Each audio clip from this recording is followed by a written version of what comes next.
Phone पे और Google पे जैसे यूनिफाइड पेमेंट इंटरफेस यानी यूपीआई ऐप्स को सरकार से बड़ी राहत मिली है।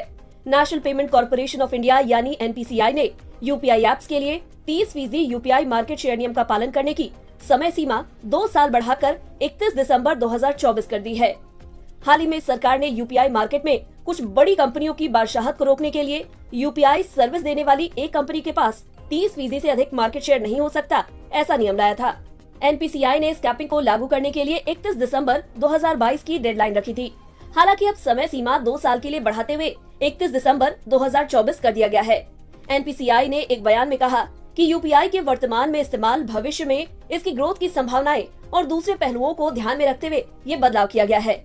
बता रहे इस समय ट्रांजैक्शन की कोई लिमिट नहीं है। चलिए अब ये भी समझ लेते हैं कि यूपीआई किसे कहते हैं। यूपीआई एक रियल टाइम पेमेंट सिस्टम है जो मोबाइल ऐप के माध्यम से बैंक अकाउंट में पैसे तुरंत ट्रांसफर कर सकता है।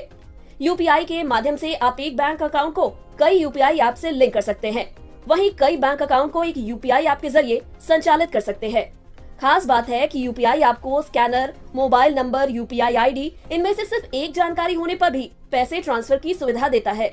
वहीं बात करें यूपीआई ट्रांजैक्शन की, तो फिलहाल देश में करीब 96% मंथली यूपीआई ट्रांजैक्शन सिर्फ 3 ऐप से होते हैं। इनमें फोन पे, गूगल पे और पेटीएम शामिल है। डाटा को और समझे तो इनमें से भी करीब 80% यूपीआई ट्रांजैक्शन सिर्फ 2 ऐप यानी फोन पे और गूगल पे से होते हैं। यूपीआई ऐप से जुड़े सबसे ताज़ा आंकड़ों के मुताबिक अक्टूबर में करीब 47% यूपीआई ट्रांजैक्शन फोन पे से हुए थे। वहीं गूगल पे से करीब 34% यूपीआई ट्रांजैक्शन देखे गए थे, जबकि पेटीएम की हिस्सेदारी 15% थी। यूपीआई मार्केट में अमेज़न पे, व्हाट्सएप पे सहित और भी कई ऐप है, लेकिन इनका मार्केट शेयर बहुत कम है। यूजर्स इन्हीं टॉप 3 कंपनियों के साथ बने हुए हैं। वहीं 30% मार्केट कैप का नियम जहां फोन पे और गूगल पे के लिए झटका हो सकता है, वहीं पेटीएम के लिए इसे फायदे का सौदा माना जा रहा है, क्योंकि इस नियम के लागू होने के बाद पेटीएम के यूपीआई ट्रांजैक्शन वॉल्यूम में भारी उछाल दिखने की उम्मीद है। एक्सपर्ट्स के अनुसार ग्राहकों को कई यूपीआई ऐप की जरूरत नहीं दिखती है। इसके बजाय वे अपने पसंदीदा ऐप का इस्तेमाल करते हैं। इससे डिजिटल भुगतान के टॉप कंपनियों को बाजार में हिस्सेदारी हासिल करने में मदद मिलती है। नवंबर 2020 के बाद से यूपीआई की मात्रा नवंबर 2022 में 2210 मिलियन से 230% से अधिक बढ़कर 7309 मिलियन हो गई। ऐसे में बाजार हिस्सेदारी को लागू करने से यूपीआई के लिए विकास की गति धीमी हो सकती है। अब बात आती है वॉल्यूम कैप का ग्राहकों के लिए क्या मतलब होगा। वॉल्यूम कैप लागू होने से कंपनियों के सिर पर हर वक्त कैपिंग की तलवार लटकती रहेगी। जैसे ही ये कैपिंग ट्रिगर होगी, उन्हें ट्रांजैक्शन वॉल्यूम्स को कम करना पड़ेगा।